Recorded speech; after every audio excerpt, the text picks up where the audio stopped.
আসসালামু আলাইকুম। মুত্তাকিদেরকে যে জান্নাতের ওয়াদা করা হয়েছে তার দৃষ্টান্ত হলো তার তলদেশ দিয়ে নদী প্রবাহিত হয়, তার খাদ্য সামগ্রী, ফলফলাদি ও ছায়া চিরস্থায়ী। যারা তাকওয়া অবলম্বন করেছে এটা তাদের প্রতিফল, আর কাফিরদের প্রতিফল জাহান্নাম। কোরআনে তাকওয়া অর্জনের তাগিদ দেওয়া হয়েছে। তাকওয়ার বার্তা নিয়ে প্রতি বছর মাহে রমজান আসে। পবিত্র কোরআনে ইরশাদ হয়েছে, হে মুমিনরা, তোমাদের জন্য সিয়ামের বিধান দেওয়া হয়েছে, যেমন বিধান তোমাদের আগের লোকেদের দেওয়া হয়েছিল, যাতে তোমরা তাকওয়াবান পরহেজগার হতে পারো। আজকের ভিডিওতে আমরা জানব তাকওয়া ও এর উপকারিতা। প্রথমে জেনে নেওয়া যাক তাকওয়া কি। তাকওয়ার গুরুত্বপূর্ণ সংজ্ঞা দিয়েছেন বিশিষ্ট সাহাবী উবাই ইবনে কাব রাদিয়াল্লাহু তাআলা আনহু। একবার উমর রাদিয়াল্লাহু তাআলা আনহু উবাই ইবনে কাব রাদিয়াল্লাহু তাআলা আনহুকে জিজ্ঞেস করলেন, তাকওয়া কি? উবাই ইবনে কাব রাদিয়াল্লাহু তাআলা আনহু বললেন, আপনি কি কখনো কাঁটা বিছানো পথে হেঁটেছেন? উমর রাদিয়াল্লাহু তাআলা আনহু বললেন, হ্যাঁ।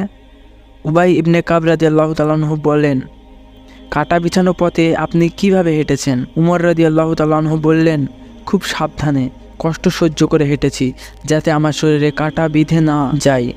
উবাই ইবনে কাব রাদিয়াল্লাহু তাআলা আনহু বলেন, এটা হচ্ছে তাকওয়া।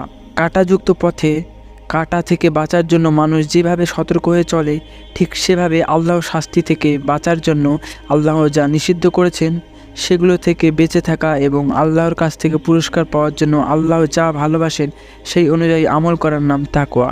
মূলত তাকওয়া অন্তরের গুরুত্বপূর্ণ ইবাদত। সহজ বাংলায় বলা হয় আল্লাহ ভীতি।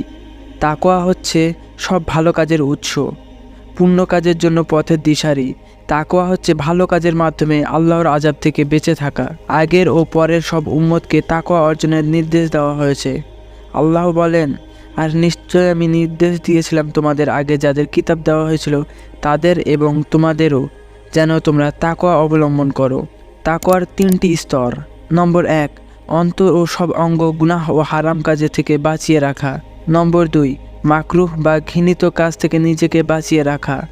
নম্বর 3, অনর্থক ও অপ্রয়োজনীয় বিষয় থেকে নিজেকে বাঁচিয়ে রাখা। তো চলুন এখন জেনে নেওয়া যাক তাকওয়ার উপকারিতা কি কি। নম্বর 1, আল্লাহর সাহায্য ও নৈকট্য পাওয়া যায়। নম্বর 2, শেষ পরিণাম ভালো হয়। নম্বর 3, উত্তম প্রতিদান পাওয়া যায়। নম্বর 4, সম্মান ও মর্যাদা বৃদ্ধি পায়। নম্বর 5, দুনিয়া ও আখিরাতে সফলতা অর্জিত হয়। সুবহানাল্লাহ। আল্লাহ তাআলা আমাদের সবাইকে তাকওয়া অবলম্বন করার তৌফিক দান করুক, যাতে আমরা তাকওয়াবান হতে পারি। আমিন।